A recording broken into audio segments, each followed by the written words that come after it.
তো নমস্কার বন্ধুরা, আপনারা অনেকেই আমার কাছে কমেন্ট করেছিলেন যে স্যার প্যাসেজ এবং পোয়েম কী করে সলভ করব তার একটা ক্লাস দিতে।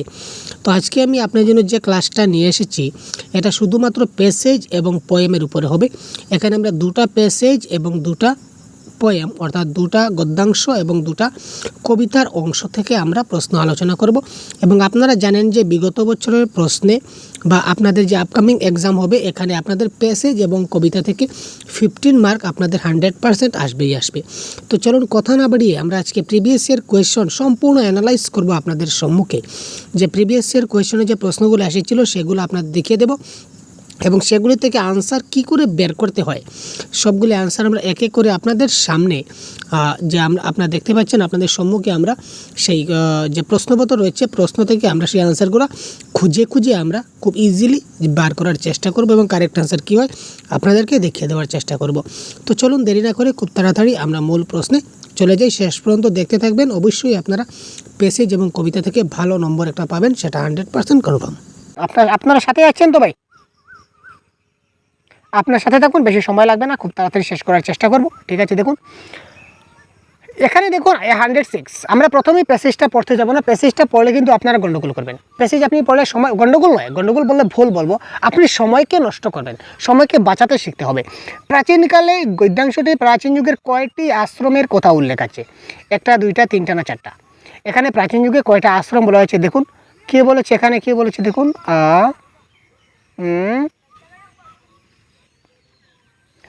প্রথম হলো ছাত্র অবস্থা, যার সঙ্গে সেদিনের ব্রহ্মচর্য আশ্রমের তুলনা করা হয়েছিল। অর্থাৎ কি, ব্রহ্মচর্য একটা আশ্রমের নাম। একটা আশ্রমের নাম কি ছিল? একটা আশ্রমের নাম ছিল আমাদের ব্রহ্মচর্য। ঠিক আছে, তারপর দেখুন আবার বলেছে দ্বিতীয় পর্ব সংসার কর্মজীবন, এই জীবনের তারপর দেখুন সেকালের শেষ দুটি আশ্রম বানপ্রস্থ এবং জ্যোতি। তার মানে এখানে দুটো আশ্রম পেলাম এবং এখানে একটা আশ্রম পেলাম, ব্রহ্মচর্য আশ্রম। তো সুতরাং টোটাল আশ্রম আমার কয়টা হলো? আশ্রম হলো 3টা। ঠিক আছে, 106-এর কারেক্ট আনসার কী হলো? Option number 4। দেখুন প্যাসেজ থেকে কী করে ট্রিকি আনসার করতে হয় সেটাও আমি আপনাদের শিখিয়ে দেবো, টেনশনের কোনো ব্যাপার নেই, সাথে থাকুন শেষ পর্যন্ত। টোটাল বাংলায় 30-এর মধ্যে 30 পাওয়ার টার্গেট রাখুন ভাই। প্রিভিয়াস 13 বছরের ক্লাস যদি ডিটেলস আপনার বুঝে নিতে পারেন, এমন কোনো কনসেপ্ট থাকবে না যেটা আপনার বোঝার বাকি রয়েছে। আমরা আজকের মতো ক্লাস কন্ডাক্ট করব, প্রত্যেকটা টপিক আপনাদের বুঝিয়ে দেওয়ার চেষ্টা করবো যতটুকু সম্ভব হয়। গদ্যাংশ অনুযায়ী ব্রহ্মচর্যাশ্রমে প্রবেশের আবশ্যিক শর্ত কি? নিজের কাজ নিজে করতে পারা, আর্থিক স্বাচ্ছল্য, উচ্চ মেধা, নাকি নিঃসঙ্গ জীবন কাটাতে পারা? 107। তো 107-এর কারেক্ট আনসার কী হবে? 107-এর কারেক্ট আনসার আমরা কোথায় পাই? আমরা একটু দেখি, আপনাদের সঙ্গে সঙ্গে দেখব ভাই। অর্থাৎ ব্রহ্মচর্যে যে আমরা যে অ্যাডমিশন নেব, অ্যাডমিশনের একটা শর্ত রয়েছে। তো অ্যাডমিশনের শর্তটা কি? এই দেখুন এখানে পেয়েছি। সেই প্রাচীনকালে বালক যখনই নিজে চলাফেরা করতে এবং নিজের দৈনন্দিন প্রয়োজনীয় কাজ নিজেই করতে পারত, তখন তাকে ব্রহ্মচর্য আশ্রমে প্রবেশ করতে হতো। অর্থাৎ সেই ব্রহ্মচর্য আশ্রমে প্রবেশ করার শর্তটা ওটাই ছিল যে দৈনন্দিন প্রয়োজনের যে কাজ, সে কাজগুলো যাতে নিজের কাজগুলো নিজে করতে পারে, এটাই ছিল শর্ত। সুতরাং option number 1 is the right answer. দেখেন প্যাসেজ ডাইরেক্ট আনসার রয়েছে। প্রাচীন শিক্ষা ব্যবস্থায় গ্রামবাসীরা কিসের ভূমিকা পালন করত? সমালোচক, পৃষ্ঠপোষক, নাকি পরিদর্শক, নাকি নিষ্ক্রিয় দর্শক? তো এখানে কারেক্ট আনসার কী হবে? গ্রামবাসীরা কোথায় রয়েছে দেখি তো ভাই। এখানে গ্রামবাসীরা কী করতো? গ্রামবাসীরা সানন্দে প্রচুর ভিক্ষা দিত, আর কোনো গ্রামবাসীর কোনো ফ্যাক্টর নয়। তো যারা ভিক্ষা দিত সানন্দ মনের আনন্দে দিত, সমালোচনায় কোনো ব্যাপার আসে না, পরিদর্শনে কোনো ব্যাপার আসে না, নিষ্ক্রিয় দর্শকের ব্যাপার আসে না। এখানে কারেক্ট আনসার হবে কি? পৃষ্ঠপোষকের ভূমিকায় তারা কাজ করছে। নেক্সট প্রশ্ন দেখি। গদ্যাংশটি পড়ে বোঝা যায় যে প্রাচীনকালে বাস্তব জীবনের সঙ্গে শিক্ষার কোনো যোগ ছিল না, নিঃসঙ্গ জীবনযাপন প্রণালী শিক্ষার অন্তর্গত ছিল, সমষ্টিগত জীবনযাপন প্রণালী শিক্ষার অন্তর্গত ছিল, আনন্দের সঙ্গে শিক্ষার কোনো যোগ ছিল না। তো 109-এর কারেক্ট আনসার কী হবে আমরা যদি দেখি, তো আমরা একটু প্যাসেজে আমরা একটু চোখ বুলাই তো ভাই।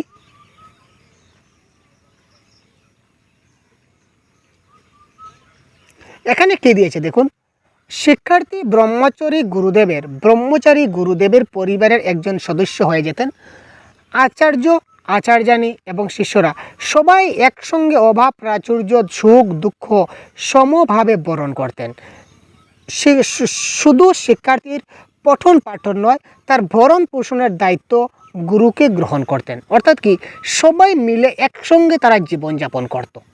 সমষ্টিগত জীবনযাপন প্রণালী শিক্ষার অন্তর্গত ছিল।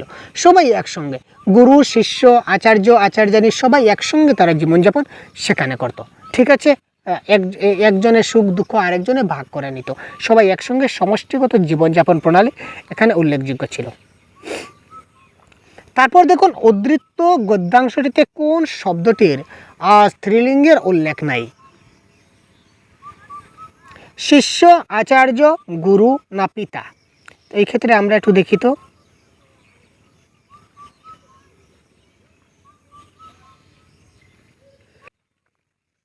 এখানে দেখুন আচার্যের কিন্তু পেয়ে গেলাম, কি পেলাম? আচার্যানী, তার কিন্তু স্ত্রীলিঙ্গ রয়েছে, তাই না? পিতার আমরা কি পেয়ে গেলাম? মাতা পেয়ে গেলাম।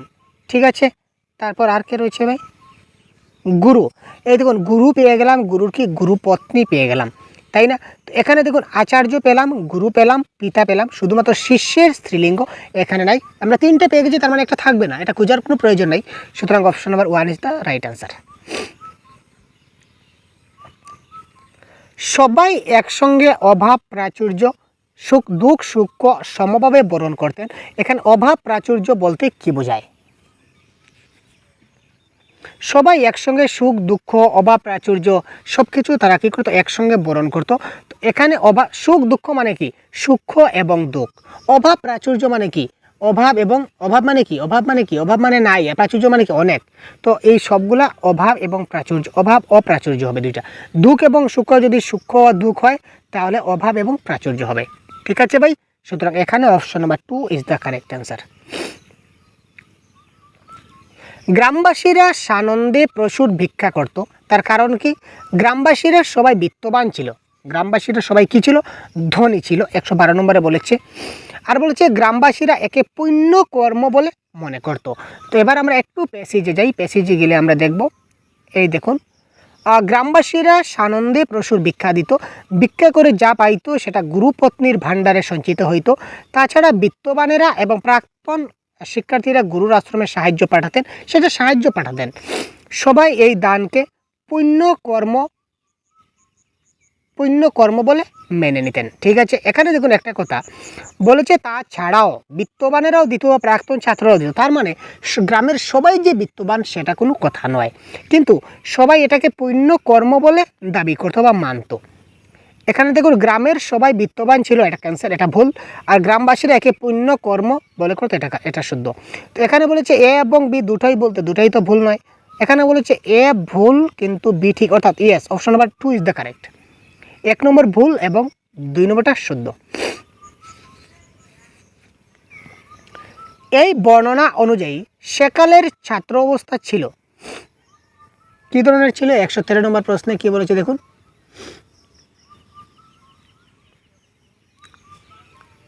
সবাই একসঙ্গে বিন্দাস জীবনযাপন করত, কোনো টেনশনের ব্যাপার ছিল না।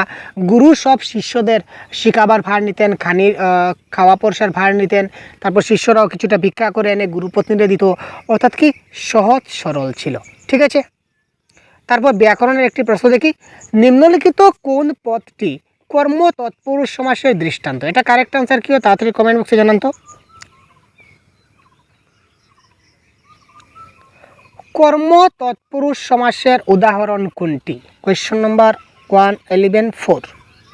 এটা কারেক্ট আনসার হবে কি? শিক্ষা গ্রহণ, মানে শিক্ষাকে গ্রহণ, এটা হবে কারেক্ট আনসার। তারপর দেখি 115। তো 115-এ যাওয়ার আগে আমরা একটা কবিতা পেয়ে গেলাম। কবিতাটা আমরা একটু পরে দেখব, আগে দেখি কি কবিতার মূল বিষয়বস্তুর বর্ণনা কি? বর্তমান সময়ে এক গৌরবজনক প্রবণতা, বর্তমান সময়ে এক বিস্ময়কর প্রবণতা, বর্তমান সময়ে এক হাস্যকর প্রবণতা, নাকি বর্তমান সময়ে এক বিপজ্জনক প্রবণতা? তো একটু আমরা কবিতায় গিয়ে একটু ক্লু দেখি তো। দেখুন কী ছিল? নিজের ঘর, নিজের খাবারের থালা, নিজের ওয়ার্ডার, নিজের গাড়ি সব কিছু বুকে ধরে আগলে রাখতে রাখতে সব শেষ হয়ে যাচ্ছে, কোনোই পর্যন্ত শেষ হয়ে যাচ্ছে, ছোট থেকে বড় সব কিছু আমার কী হচ্ছে, শেষ হয়ে যাচ্ছে, নিঃশেষ হয়ে যাচ্ছে। আমাদের কারো হাত নাই, বাহু নাই, কারো হাতের আঙ্গুল নাই, কোনোই থেকে সব বাদ, অর্থাৎ সব কিছু কী হয়ে গেছে, শেষ হয়ে যাচ্ছে, নিঃশেষ হয়ে যাচ্ছে, সব নিঃশেষ হয়ে যাচ্ছে। তো নিঃশেষ হয়ে যাচ্ছে এখানে কি, অর্থাৎ এখানে কি দেখা দিচ্ছে ভাই, এখানে একটা বিপজ্জনক পরিস্থিতি দেখা দিচ্ছে, যে সব যদি শেষ হয়ে যায় তাহলে কি হবে, বিপদ হবে। 116। আচ্ছা, ভাষার কথা থাক, এখানে ভাষার কথা থাক বলতে কবি কি বোঝাতে চাইছেন? ভাষাগত পাণ্ডিত্যের কথা, ভাষাগত অভিন্নতা, নাকি ভাষাগত ভিন্নতা, নাকি ভাষাগত মাধুর্য? তো এটা জানার জন্য আমাদেরকে একটু জাস্ট প্যাসেজে যেতে হবে, প্যাসেজে গেলে আমরা একটু দেখে নেব। আরে ভাই রুজা,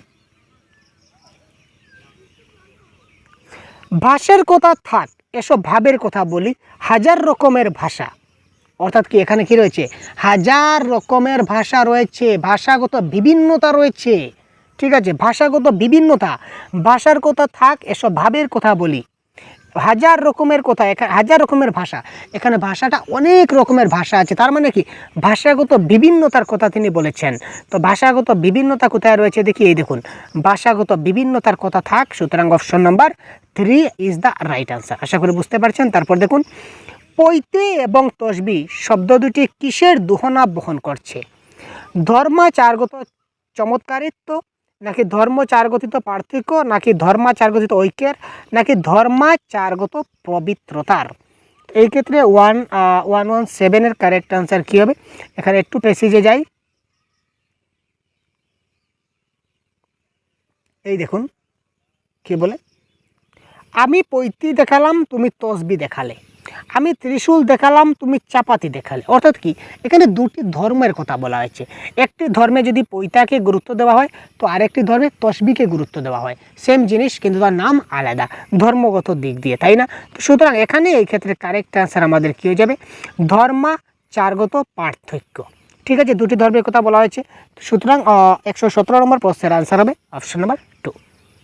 তারপর দেখি, আমি ত্রিশূল দেখালাম তুমি চাপাতি দেখালে, এখানে উভয়ই দেখানোর যে এখানে আমরা উভয়ই দেখালাম, উভয় কি দেখালাম, এটা কারেক্ট অ্যান্সার হবে ধর্মীয় অসহিষ্ণুতা। ঠিক আছে, ধর্মীয় যেটা অসহিষ্ণুতা যেটা ভাব, এটা এখানে চলে আসছে।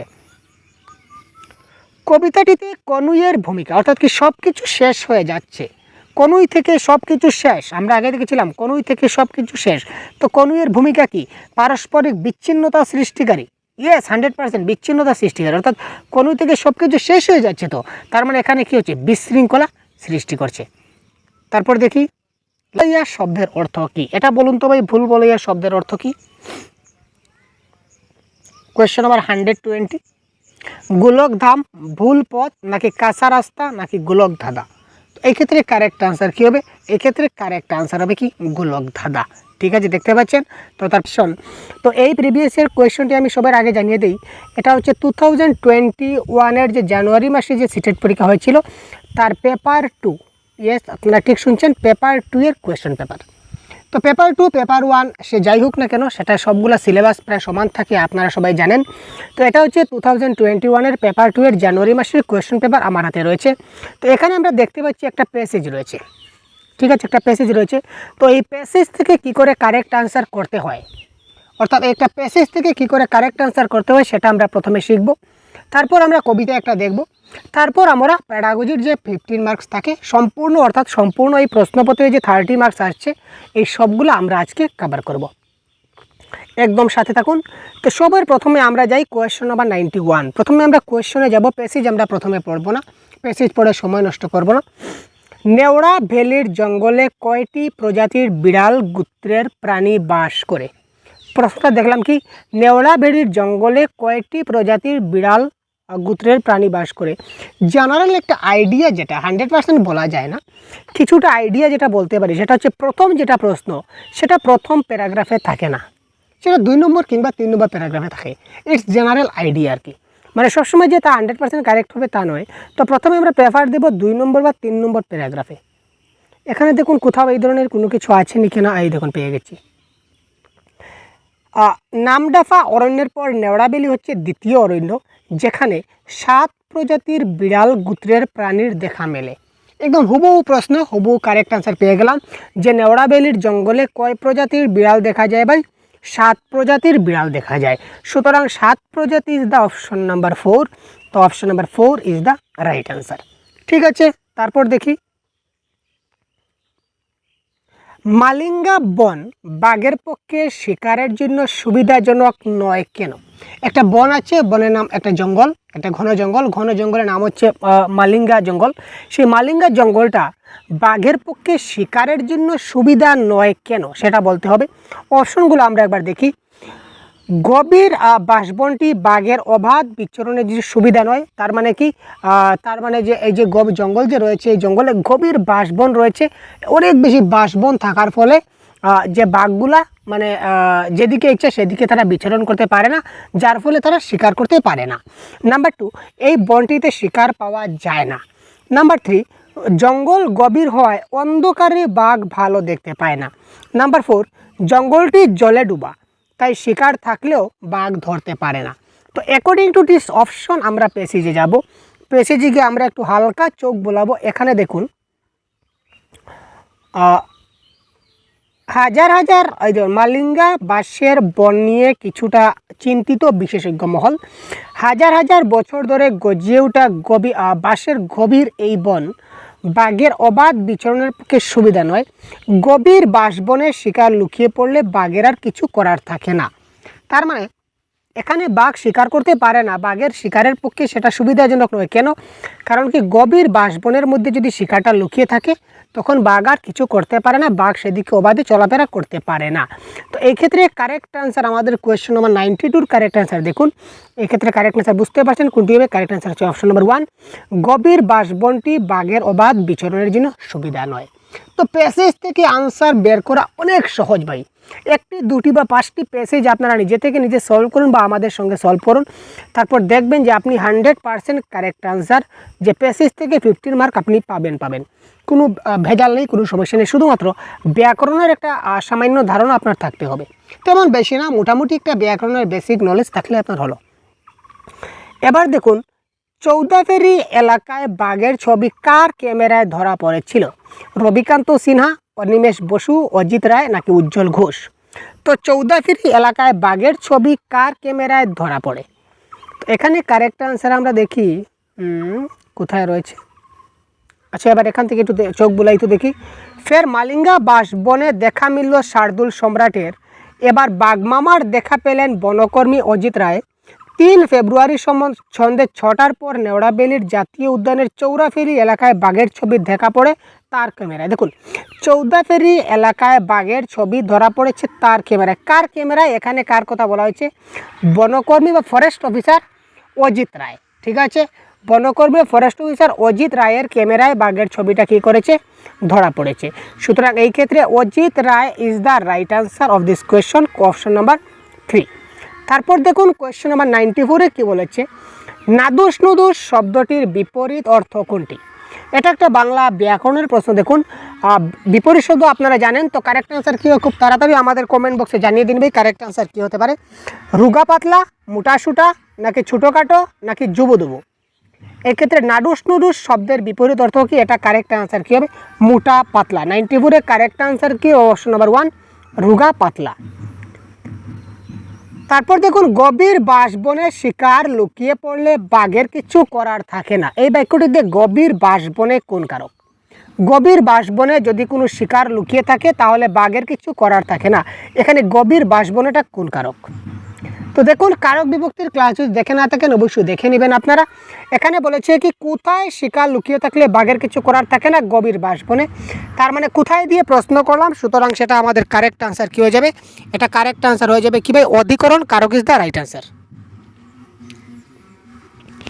তারপর দেখুন কি বলেছে প্রশ্ন হয়, গোটা বিশ্ব থেকে যখন বাঘের অবলুপ্তির খবর বেশি এসেছে তখন প্রমাণ। এখানে দেখুন সরল, জটিল, যৌগিক এবং মিশ্র। এই বাক্যের মধ্যে দেখুন যখন তখন রয়েছে। ঠিক আছে, আর কিছু বাক্য সম্পূর্ণভাবে পড়ার প্রয়োজন নাই ভাই। যদি বাক্যের মধ্যে আপনি দেখতে পাচ্ছেন যখন তখন রয়েছে, তো যদি কোনো বাক্যের মধ্যে যখন তখন থাকে তখন সেটা কি বাক্য হয়? জটিল বাক্য হয়। আমরা কনসেপ্টের কাছে বলেছিলাম জটিল বাক্য হয়। তারপর দেখে নেওয়া যাক 97 কী বলেছে। দেখুন নিচের চারটি বিকল্পের মধ্যে কোন বিকল্পের অর্থই দুটা জঙ্গল, অর্থাৎ নিচের কোন দুইটা জঙ্গলের সমার্থক শব্দ? 97 কি বলেছে, জঙ্গলের সমার্থক শব্দ কোনটি? এখানে দেখুন অরণ্য নিরেজ, বনগিরি, বন অরণ্য নাকি জলজ নিরেজ। তো এখানে জঙ্গলের সমার্থক শব্দ বন এবং অরণ্য, এই দুটাই হচ্ছে কি জঙ্গলের সমার্থক শব্দ। প্রদত্ত গদ্যাংশটিতে লেখক কাকে মামা বলে সম্বোধন করেছিলেন? এই যে গদ্যাংশ রয়েছে, গদ্যাংশটিতে লেখক একজনকে মামা বলেছেন। তো মামা তিনি কাকে বলেছিলেন? বনপাল, বনকর্মী, বাঘ নাকি মালিঙ্গা ম্যানেজমেন্টকে। তো এবার দেখুন, তো আমরা পেসিজে যদি যাই, পেসিজে একদম সবের টপে আপনারা যাবেন। এখানে দেখুন কি, এখানে বাঘ মামার দেখা পেলেন। তো মামা কাকে বলা হয়েছে? বাঘ মামা, মানে কাকে মামা বলা হয়েছে? বাঘকে মামা বলা হয়েছে। সুতরাং অপশন নাম্বার বাঘ is the right answer. Option number বাঘ, অপশন নাম্বার বাঘ মানে কি ভাই? Option number 3 is the right answer. বুঝতে পারছেন? আশা করি সমস্যা হচ্ছে না। তারপর দেখুন, এখানে দেখুন প্রশ্নটা কি রয়েছে, 99 প্রশ্ন যেটা রয়েছে, এটা কি 2017 সাল থেকে নেওড়াবেলির জঙ্গলে প্রায়শই ক্যামেরায় বাঘের ছবি ধরা পড়ে। এটি কি প্রমাণ করে? যে বাঘগুলি জঙ্গলের ভিতরে থাকতে পারছে না। আরে ভাই, বাঘগুলি যদি জঙ্গলের ভিতরে থাকতে না পারে তাহলে জঙ্গলে ক্যামেরায় ছবি উঠবে কী করে? সে অন্য ব্যাপার, আমরা দেখব না। আমরা শুধুমাত্র প্যাসেজের ভিত্তিতে সেটা কারেক্ট অ্যান্সার করব। নেওড়াবেলির পরিবেশ বাঘের জন্য সুস্থ, স্বাভাবিক। পর্যটকেরা গভীর জঙ্গলে ক্যামেরা নিয়ে ঘুরে বেড়ায়, হতে পারে। বনকর্মীরা একই বাঘের বারবার ছবি তুলে। তো এখানে এটার কারেক্ট অ্যান্সার যদি আমরা দেখি, একটু আমাদের প্যাসেজে দেখতে হবে। 2017 সালের যে ঘটনাটা বলা হয়েছে, তো সে 2017 সালের ঘটনা, এই দেখুন 2017 সাল থেকে প্রতি বছরই নেওড়াতে বাঘের ছবি ধরা পড়ে। ঠিক আছে, তো এই প্রসঙ্গে বলা হয়েছে গোটা বিশ্ব যখন বাঘের অপলুপ্তির খবর পেয়েছে, তখন প্রমাণ হচ্ছে রয়্যাল বেঙ্গলের স্থায়ী আবাস হিসাবে নেওড়াবেলির জঙ্গলে স্বাভাবিক সুস্থ পরিবেশ রয়েছে। অর্থাৎ বাঘের বসবাস করার জন্য এই জঙ্গলটা সুস্থ, স্বাভাবিক রয়েছে। তো এই অপশনটা হয়ে যাবে আমাদের এই ক্ষেত্রে কি কারেক্ট অ্যান্সার। অর্থাৎ কি নেওড়াবেলির পরিবেশ বাঘের পক্ষে সুস্থ, স্বাভাবিক ইজ দ্য রাইট অ্যান্সার। তারপর দেখুন, এটা কবিতা, গ্রাম হয়ে উঠেছে শহরে, শূন্য ঘর শূন্য গুলা। এই যে একটা কবিতা আমরা দেখতে পাচ্ছি, তো এই কবিতা থেকে আমাদের পরবর্তী প্রশ্নগুলো আমাদের করতে হবে। তো কবিতা থেকে আমরা যদি প্রশ্নগুলো বের করি তাহলে কী হবে দেখুন, গ্রামে আগে সন্ধ্যাবেলায় কিসের ধ্বনি শোনা যেত? শঙ্খ, কাসরের, ঘণ্টা না ঢোলকের? তো এই ক্ষেত্রে কারেক্ট আনসার আমরা প্যাসেজে যাব। প্যাসেজে গিয়ে দেখুন, এই দেখুন এখানে দেখুন বিনা শাকে সন্ধ্যা হয়, মানে আগেরকার যে দিন রয়েছে, আগেরকার যে গ্রাম হয়ে উঠেছে শহরে, মানে এখনকার যে গ্রাম, আগেকার গ্রাম বর্তমান শহরে যে কায়দায়, শহরে ভাব নিয়েছে। তো আগেরকার যে সন্ধ্যা হতো, সন্ধ্যার সময় কি হতো? শাক বাজত, অর্থাৎ শঙ্খ ধ্বনি হতো। কিন্তু এখন কি বলেছে? বিনা শাকে সন্ধ্যা হয়, মানে এখন আর শঙ্খ বাজে না। তার মানে আগেকার দিনে সন্ধ্যার বেলা শঙ্খ বাজত বা শাক বাজত। তো এই ক্ষেত্রে কারেক্ট আনসার হবে শঙ্খের। তো এখানে দেখুন 101 প্রশ্নে কি বলেছে, নিচের বিকল্পগুলিতে 3টি করে জীবিকার নাম উল্লেখ রয়েছে। কোন বিকল্পটির 3টি জীবিকাই উল্লেখিত যে পদ্যাংশটিতে রয়েছে? তাঁতি, কুমার, গোয়ালা, তাঁতি, কুমোর, কামার, চাষি, কুমোর, কামার, তাঁতি, মাঝি, কামার। তো এটা আমরা কারেক্ট আনসার একটু খুঁজে বের করব। একটু যাই তো আমরা দেখি তো ভাই, এখানে দেখুন আমরা কি কি দেখতে পাই। এখানে দেখুন আমরা তাঁতি পেয়েছি, তাঁতি আছে, কুমোর আছে, তারপর কি রয়েছে? কামার আছে।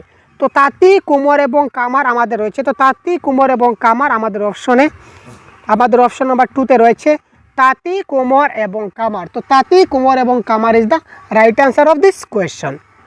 তারপর দেখুন পথ কিসে ঢেকে গেছে? তো পথ কিসে ঢেকে গেছে? এবার দেখুন, বুনো ঘাসে পথ ঢাকে, মানে পথটা কিসের দ্বারা ঢাকা হয়েছে? বুনো ঘাসের দ্বারা। তো সুতরাং বুনো ঘাস অপশনে কোথায় রয়েছে দেখি তো ভাই। তো দেখুন বুনো ঘাস কিন্তু আমাদের নাই, শুধুমাত্র ঘাস আছে। সুতরাং ঘাসটা হয়ে যাবে আমার এক্ষেত্রে কারেক্ট আনসার। বুঝতে পারছেন? তারপর দেখুন নিষ্প্রদীপ শব্দের সন্ধি বিচ্ছেদ করলে কী হবে? 103। এখানে কারেক্ট আনসার কী হবে? খুব তাড়াতাড়ি কমেন্ট করুন তো ভাই। 103 নম্বর প্রশ্নের কারেক্ট আনসার নিষ্প্রদীপ শব্দের সন্ধি বিচ্ছেদ কোনটি হবে? এটা কারেক্ট আনসার হবে নি প্লাস প্রদীপ। এটা কারেক্ট আনসার কী হবে? নি প্লাস প্রদীপ। তারপর দেখুন বুনো শাকে পথ ঢাকে, বিনা শাকে সন্ধ্যা হয়, সূর্য বসে পাটে। তো এক্ষেত্রে কোন পদটি করণকারক সেটা আমাদেরকে বলতে হবে। কোন পদটা কি করণকারক সেটা আমাদের বলতে হবে। বুনো ঘাসে পদ ডাকে, এখানে করণকারক মানে কি কিসের দ্বারা কাজটা হয়, তো কার দ্বারা কাজটা হচ্ছে, বুনো ঘাসের দ্বারা পদ ডাকা হচ্ছে, তার মানে বুনো ঘাসে ইজ দ্য রাইট আনসার। তারপর এই কবিতার মূল সুর কি, এই কবিতা থেকে আমরা কি পেলাম, দেখুন আগে গ্রামে এই সকল ঘটনা ঘটতো, কিন্তু এখন আর গ্রামে ঘটে না। তার কারণ কি, গ্রাম এখন শহুরে ভাব নিচ্ছে, মানে কি, মানে নগর সভ্যতার উজ্জ্বলতায় গ্রাম অন্ধকারাচ্ছন্ন হয়েছে। ঠিক আছে, তো এটা কারেক্ট অ্যান্সার হলো option number 4 is the right answer.